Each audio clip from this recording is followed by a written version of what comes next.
of summer, early fall,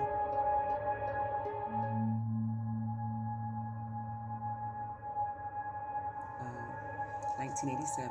I was 13 years old. I trusted him to believe that it wouldn't happen again, but it did happen again. My dad molested me, had sex with me at his whim.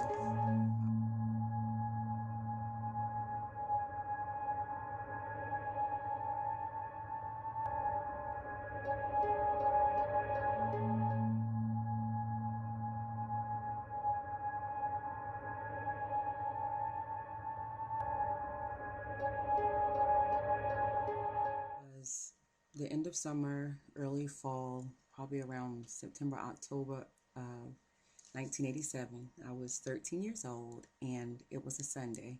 I had gone to church that day, and I had on my blue tiger stripe dress that was kind of form fitting because I was just getting my little figure, so I thought I was cute.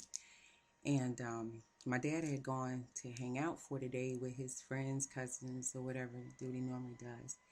And I was at home by myself watching television all day. And what happened was I saw a mouse, and I am deathly afraid of mice. So when I saw this mouse, I was afraid to get off the couch. So I ended up staying on the couch all day until that evening, that night. And I was watching um, Rags to Riches, that show that old girl from Martin, Gina, started out on. I was watching that. That show went off, and then I started watching this show called The Stepford Children or something like that. And somewhere toward the middle of that movie or something, my dad came in. I don't know what time it was, but he came and he sat down in this little chair next to me, and I was sitting in a couch um, that was this way, I guess what, vertical. And he was sitting next to me in a smaller chair. And I remember he sat back in the chair and he put his arm up on the chair where his arm kind of rested around my neck. And I just remember him saying, "Dad is a little high tonight." And that was not foreign to me. My dad had been smoking weed ever since we were kids. And I knew he smoked with his friends and his cousins and things like that. And I found out later that they were into some heavier stuff, cocaine. And so when he said Daddy's a little high, that didn't surprise me or, make me uncomfortable. I was used to it. So I just sat there watching television, and from what I figured, he fell asleep. But while I was sitting there, his arm, which was draped around my neck, sort of kind of fell like toward my chest. And I'm thinking, okay, he's just asleep. Maybe his arm is just falling. So I just started sliding down in the couch, so that his hand would move further from my breast. But the longer that I sat there, his hand didn't fall. It sort of kind of moved like he was moving it there. And 13 is my dad, and me and my dad was like really, really close. I was a daddy's girl. I always say I was the son he wasn't raising. He was a black belt, and I took karate under him ever since I was like 5, and we were like really, really close. So it just kind of it threw me in that moment, like, okay, what's going on right now? Is this me? Am I thinking this? So just to be on the safe side, I got up, I sat up in the middle of the couch, and I sat there just watching TV. But I was still kind of thrown because I didn't understand if something had actually just happened or did I fathom it. Anyway, the show went off. I don't remember what the rest of it was about. I just remember the credits rolling, and I said, okay, I'm going to go get ready for bed. And I go in my bedroom, I get dressed for bed, and my dad calls me back out to the living room where he is. So I'm kind of nervous because I didn't understand what had just happened. But I go in there anyway because my dad was the type of man, when he called, you didn't ask no questions. He jumped, you say how high. So when he called me into the living room, that's what I did. I went where he was. Well, when I went in there, he asked me to braid his hair. Those that know my father had a lot of hair. He looked a lot like Shona from that movie, The Last Dragon. So he always had like a lot of hair and with a jerry curl with a part down the middle, and he wanted me to braid his hair. So I sat down on the couch, and he sat down between my legs, and I started braiding his hair. Wasn't nothing unusual. I had done it before. But this particular night, while I was braiding his hair, he started rubbing on my legs.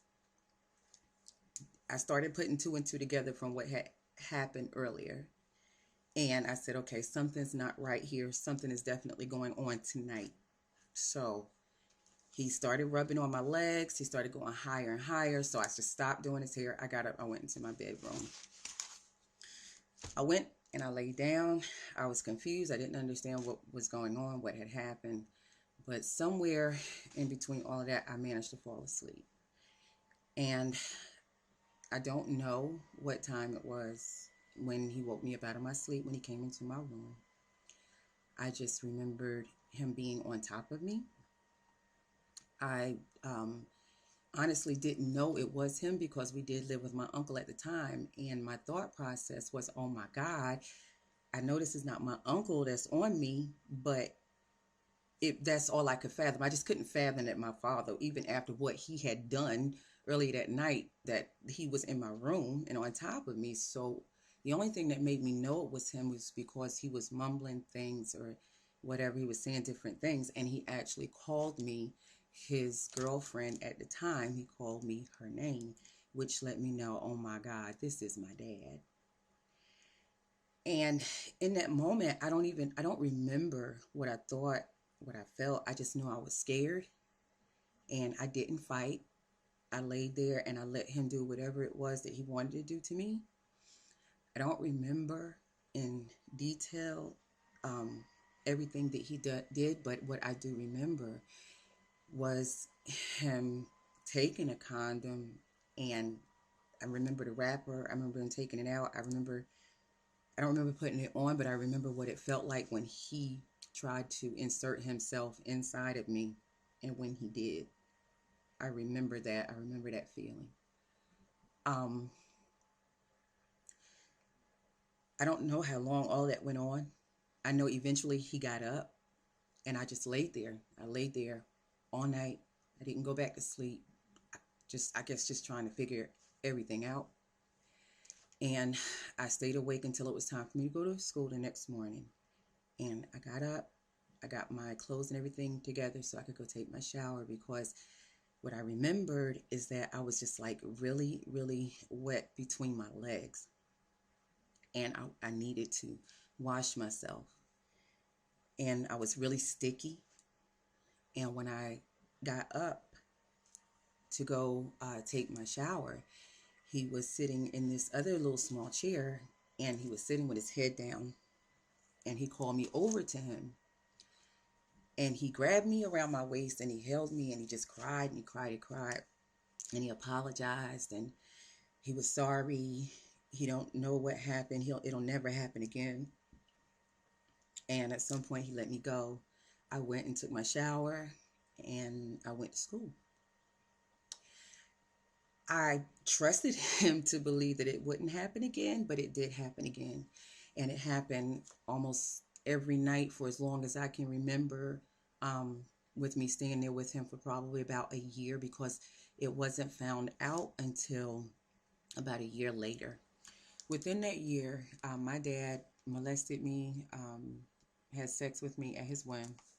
Um, when I would take my showers, he'd come knock on the door, ask me, do I want to come in and wash my bag? I say no. He said, are you sure? I say yes. And he'd stand there and peer through the door for a little while. And then eventually he would walk away. At least I was hoping he'd walk away, because I would stand still in the shower and wouldn't move until I figured he was gone. Um, he stopped letting my brother and my sisters come over. They would come usually on the weekends. Sometimes my brother would come during the week, but he stopped them from coming over, so that he could have me all to himself. He stopped me from having company. The only ones that were allowed to come over were my cousin and my best friend. We took a trip to New Jersey, and anybody who knows and takes that ride, driving from North Carolina to New Jersey, is about a good 9 hours, especially as far as we had to go. And his hands was all over me the entire trip, from my breast and everything else. He just fondled me the whole entire trip, and most times his hands was inside my pants. Um, that particular summer, I spent with my mom's family, and when I came home after the summer and they dropped me off at my dad's house, he opened the door, he let me in. And then when he closed the door, he pulled me to him and he tried to kiss me in my mouth like I was his girl, his woman, his wife, or whatever, like he was greeting me. And I pulled away and I went into my room. He sat me down on the edge of the bed and showed me some stuff he had bought me, like a typewriter or word processor and the Anita Baker Rapture album. I've always loved music, so he bought me the Rapture album. And then he proceeded to tell me why what he was doing to me was good for both of us. His rationale was because so that he wouldn't have to deal with all those women, because my dad was a nice looking man. Like I said, he was a karate instructor. He had the muscles and everything. The women loved him. He had a lot of women. I don't know what he wanted with me.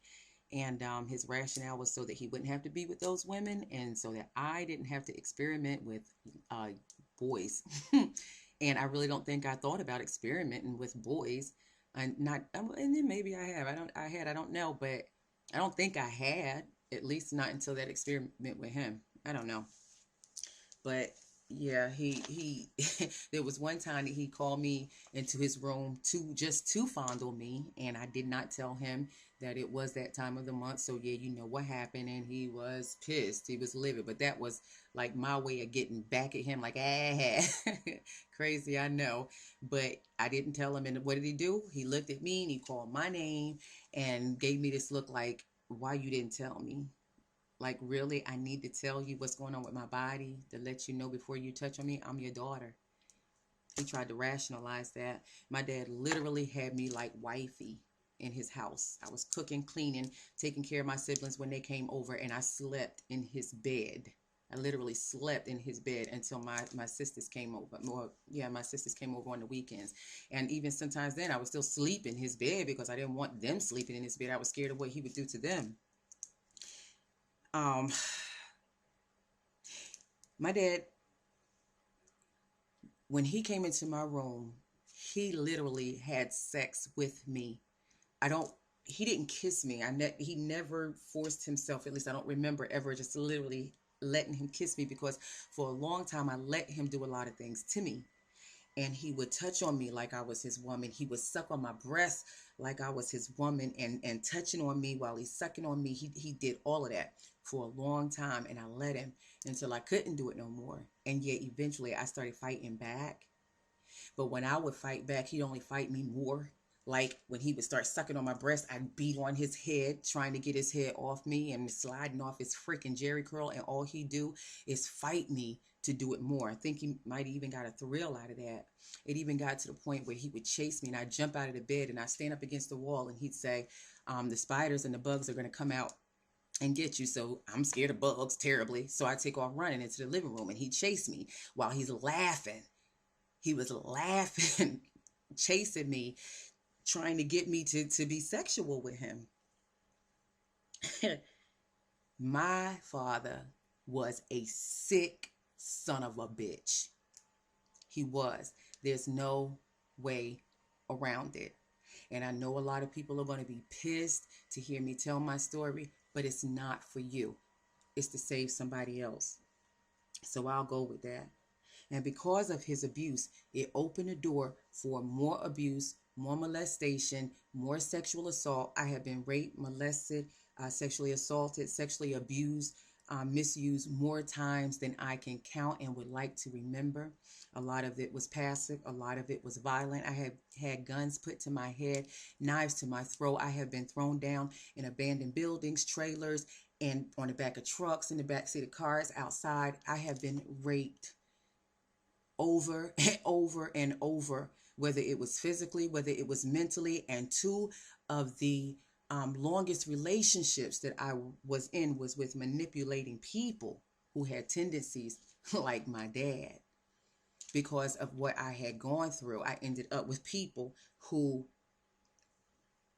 used me and abused me in different aspects, but it was abuse still in the same. And many times I thought about killing myself.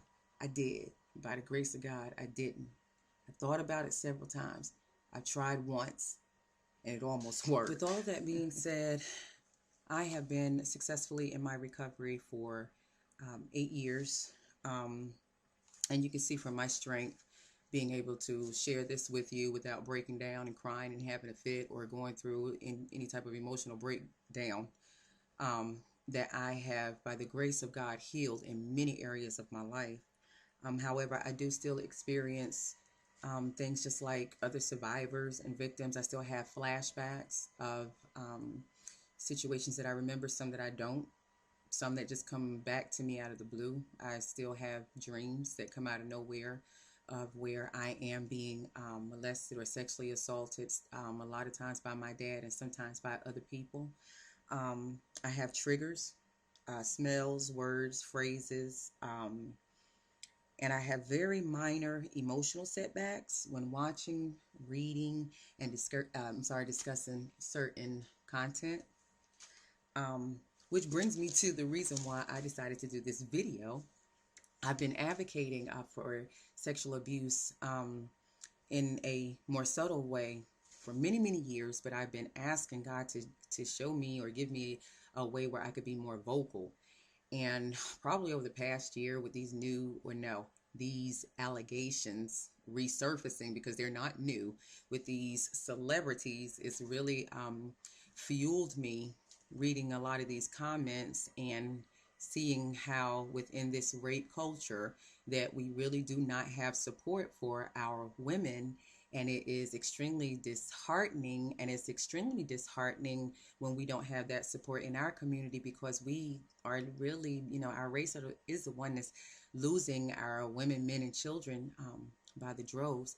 And it's really, really sad when I read these comments and see how people are still making excuses and defending these predators and pedophiles, and would rather maintain their legacies as opposed to holding them accountable for drugging, raping women, all because you don't understand the reasons why these women don't come forth or choose to settle or whatever. Well, that's what I want to address. There's three particular questions that I've been seeing. I saw them with the Bill Cosby thing. I saw it with R. Kelly, Woody Allen, and if I could keep going, I could probably think of some more. But the first one is, why not come forward then? After everything I just told you guys about my experience, my dad gave me all of the same reasons that I better not tell anybody. No one would believe me. I'm going to break up the family. I'm going to hurt my brothers and sisters, blah, blah, blah, blah, blah. Everything to scare me and intimidate me from not telling nobody about what he did. Okay, why not come forward then? For that reason. You guys, here it is. The first allegation was back in the 70s. We're in 2014, and you guys are still re-victimizing the victim.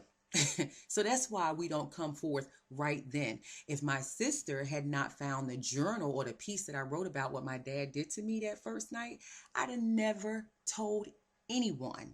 When I ended up getting sick and having to go to the doctor, and my cousin told me that they had this piece of paper in hand, they checked me, my hymen was broken, they had to report it. I cried like a baby. I begged them, please don't tell nobody. You my cousin, don't nobody have to know. They said, no, we gotta report it. So I had to deal with that crap.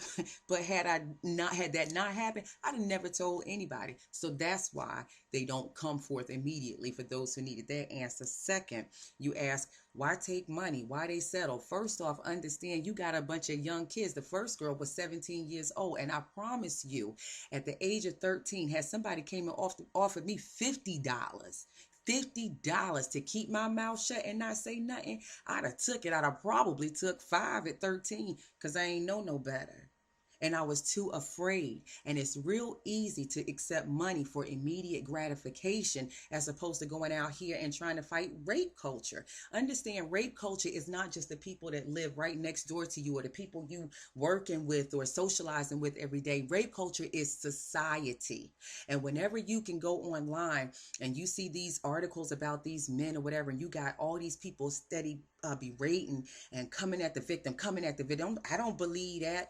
What person is going to want to come forth? I take money too. Let somebody throw a couple of 20 some thousand or whatever $1,000 at me to not have to deal with y'all and then deal with my personal. Yeah. because it's easier to not have to fight the public. When I went through what I went through, I had to fight everybody. My father's family turned against me. The people in the community turned against me because he was a local celebrity. I had the pastors of my church who were all working to try to get him out. I was disrespected in the streets. I couldn't walk down to the store. I had men talking to me any kind of way. I had one man say to me, yeah, I could get that because her dad was getting that. One time I'm getting ready to get in a fight with this chick over her dude. I was seeing her dude, but I didn't know that was her dude. So she wanted to throw bows. I'm ready. Okay. My dad taught me. I'm standing there ready to throw bows. This bitch gonna say to me, that's why you was sucking your daddy's dick. Come on. I have had to fight my hometown. I couldn't go to school without being talked about, laughed about, taunted. We have to fight everybody. Think I wouldn't take money. And the third most asinine and ignorant question that I keep hearing in the midst of these allegations is, why bring this up now? First off, people, reading is fundamental. Even the Bible says, study to show thyself approved. Just go do the research. All you got to do is Google it. The stuff is there. It's been out there, God, forever. And there were two women. Barbara Bowman is one, Bowman, who came forward when both of their statutes of limitation was up. That meant they stood absolutely nothing to gain. No money, no prosecution, litigation, whatever you want to call it. They couldn't do anything. The only thing they could do was tell their stories and support, and that's exactly what they did. And Barbara Bowman is actually still advocating and telling her story as we speak. I just posted an article where she was giving her account of what happened with Cosby about a day or two ago. So she is still out there speaking. And like I said, these women have had nothing to gain, and they're still being berated and ridiculed and disrespected just for telling their truths. Also, another reason to bring this up now is because countless men, women, and children are being raped every day. I mean, the people you work with, the people you socialize with, when you walk outside your front door, when you go into the grocery store, people right there in your community, there are people who are being raped every day, every minute of the day. And they're scared to come out with their truths. Why? Because of this whole rape culture. And all of these people that are berating and re-victimizing the victims. Also, whenever you are making these excuses, protecting these predators, the only thing you're doing is making it safe for them to go out and victimize somebody else, to hurt somebody else's child, somebody's sister, somebody's mother, to basically break another soul. And the third reason why it's important to bring this stuff up now, because those who are knowledgeable about molestation, sexual assault, sexual abuse, rape, violation, whatever you want to call it, from that first initial violation, you change. Your life changes immediately. Immediately. It's just like I said, in my experience at 13, my cognitive senses and abilities and skills and everything were just coming together. And in that instant, the man that I trusted with my life, my dad, made me question myself to the point where I didn't trust my own instincts. So we who are knowledgeable, who have had the experience, or at least have dealt with someone who have had the experience, we know that everything changes forever. And I'll always say, you might as well take a gun, put it to the victim's head, pull the trigger, and kill them, because essentially you have taken their lives. It took me over 20 years to realize that my life was in shambles because of what my dad had done. My finances, my relationships, oh gosh, everything was just in turmoil, and I didn't realize it because I was Superwoman, thinking I had dealt with everything. That what my dad had done to me had created residual effects that messed up my life. So with that being said, we need to talk about this now, because there are countless men and women and children who have come through their experience or share their experience, but some who are still living in their darkness, and they're suffering. They're suffering in silence. You got those who have already come through, but like myself, like still experiencing the flashbacks, the dreams, the triggers, and things like that. You have those survivors who still experience things, and then you have those who have yet to come through who are still experiencing. Again, we need to make a comfortable environment where these people, our victims, know that if they come out with their stories, they're going to be supported, and they're going to be accepted, and they're not going to be ridiculed and disrespected and re-victimized for telling the truth about what somebody did to them to hurt them. Because like I said, I'm 41 years old, 41 strong and proud of it because I didn't have to be here.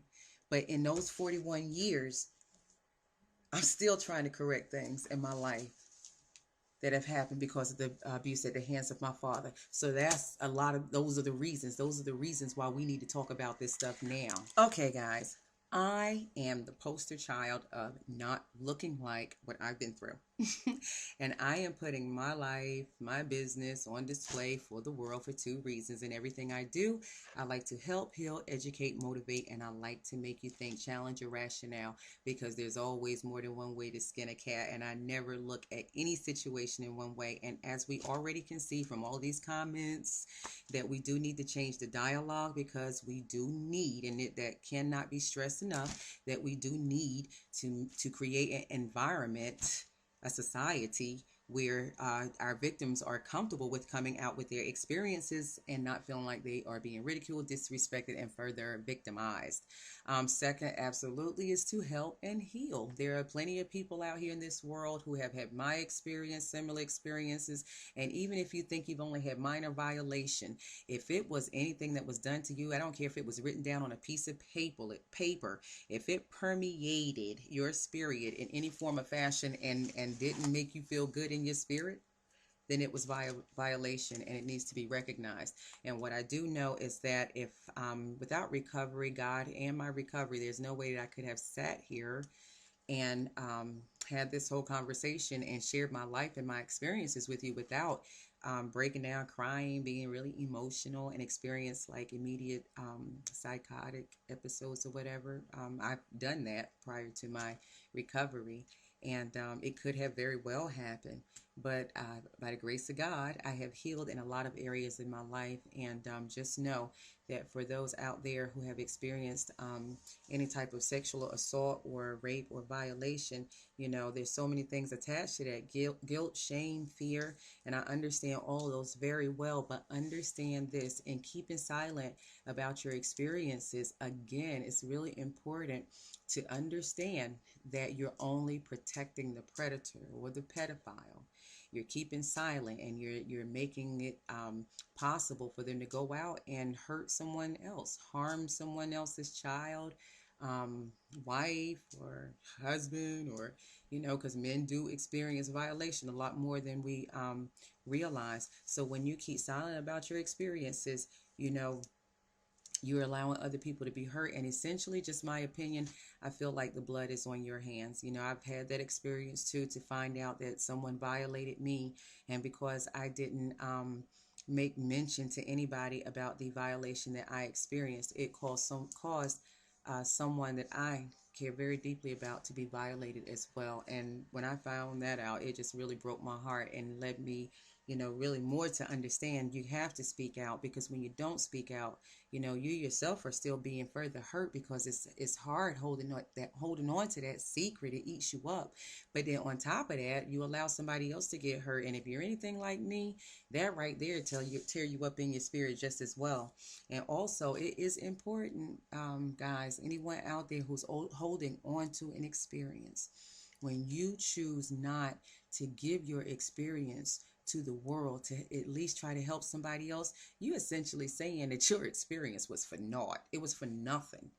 That in this life you experienced maybe something heinous or whatever, and it was just nothing. Like somebody just didn't have nothing to do, and already aspects of your life are messed up. You can't deal with certain things. You got hang-ups on certain things. I absolutely refuse to believe that all the things that I have been through in this life, to be raped, molested, and all that by my dad, then to turn around and be raped, molested by other men and women and ridiculed by a whole town, and I can't get up and sing in church, and I got people touching all on me just because they want to. I refuse to believe that I experienced all of that for nothing. So I am on a crusade. I don't care what nobody say about me. You guys, or those who did it. I've been going through this since I was 13 years old. I have had everything said to me. I have had everything thrown at me. I have been called everything but a child of God. And I'm still here. And I'm still standing. So nothing you say can hurt me no more. Whenever I took on all those griot readers, I prayed, God, please give me the strength to be able to deal with whatever I might read here. Ain't none of that stuff bother me. Don't nothing bother me like that for what? Look at me. I am the poster child of not looking like what I've been through. I could be dead. I could be in jail. I could be drugged out and all of this. There's so many things that I could be, but I'm here intact, A to Z, 41. I think I look good. I'm doing good. I got my mental intact. Who's gonna argue that? So I'm just saying, whether you are a survivor or you are a victim and you just need some type of pep or encouragement, or you just want to share your story without any judgment or without being further pressed to share your story, because what I do believe, even with strongly believing that you should speak out on your experience, I still believe that people should go at their own pace. You shouldn't be rushed to do anything and not let anybody rush you on your experience. You need to take your time and do it on your own. It's also important to know that a lot of times it is simply a relief just to speak your experience. I have had so many people that come to me and they might be 40. I had one lady who was about 75 years old. I had never met her face to face, but she knew of my experience or my story. And I talked to her and she broke down and she was telling me about something that happened to her when she was a child. This lady was 75 years old. And all I did was listen and was accepting.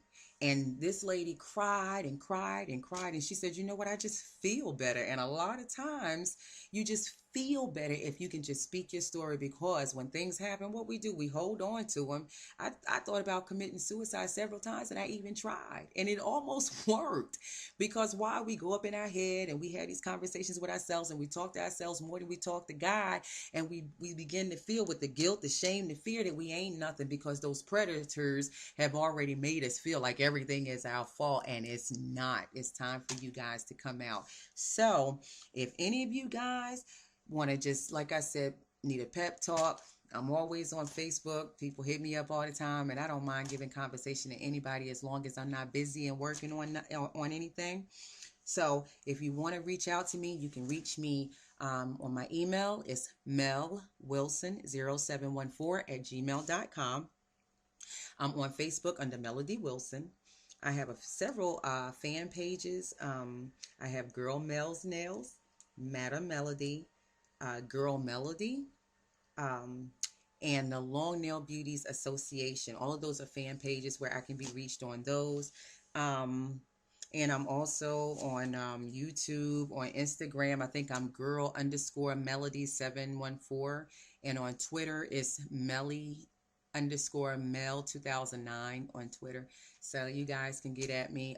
Like I said, as long as I'm not busy, if you just need a pep talk, if you just need someone to listen to you and hear you speak on your experiences, I am here, because I'm here to support all of my brothers and sisters. So I really appreciate those who gave their time. I hope I was able to change some minds. I hope I'm able to open up some dialogue and not just get talked about, because I know I'm going to get talked about, but it's okay. I don't care. So if you guys want to reach out to me, I'm here. I thank you so much for listening to me, and I say a special, special, special prayer for all of our survivors and for all of our victims. But just know that with God, all things are possible. And if you haven't thought about it, consider that recovery. There's also Survivors of Incest Anonymous. And if you reach out to me, I will get you any information that I possibly can. So thank you guys so much for sharing your time with me. I hope that I have helped and healed and educated and motivated and changed in some minds. I love you guys. Thank you. Namaste. Mwah.